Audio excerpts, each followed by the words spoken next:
ക്ഷേമ പെൻഷൻ്റെ ഏറ്റവും പുതിയ അറിയിപ്പാണിത്. 18-ാം തീയതി ചൊവ്വാഴ്ച നിങ്ങളുടെ കൈകളിലേക്ക് എത്തുന്നത് വെറും 3200 രൂപ മാത്രം. അതല്ലാതെ 8000 രൂപ എത്താൻ ഒരിക്കലും സാധ്യതയില്ല. വളരെയധികം കേരളം ബുദ്ധിമുട്ടിൽ അനുഭവപ്പെടുന്നത് കൊണ്ടാണ്. തീർച്ചയായിട്ടും 3200 കിട്ടുകയാൽ തന്നെ പാവപ്പെട്ട എത്രയോ പേർക്ക് ഇത് വലിയൊരു ആശ്വാസം തന്നെയാണ്. തീർച്ചയായിട്ടും നിങ്ങൾ കാത്തിരുന്ന 3200 കിട്ടുമ്പോഴും പാവപ്പെട്ടവരായ എത്രയോ പേർക്ക് ഇതുകൊണ്ട് ഗുണമുണ്ടാവും.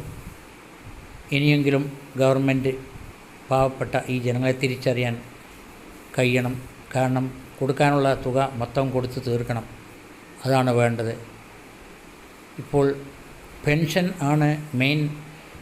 ഏത് ഗവൺമെൻറ്റും അധികാരത്തിലെത്താൻ പെൻഷനാണ് ഏറ്റവും വലിയൊരു ഘടകമെന്ന് ഇപ്പോൾ കേരള സർക്കാർ തിരിച്ചറിഞ്ഞിട്ടുണ്ട്.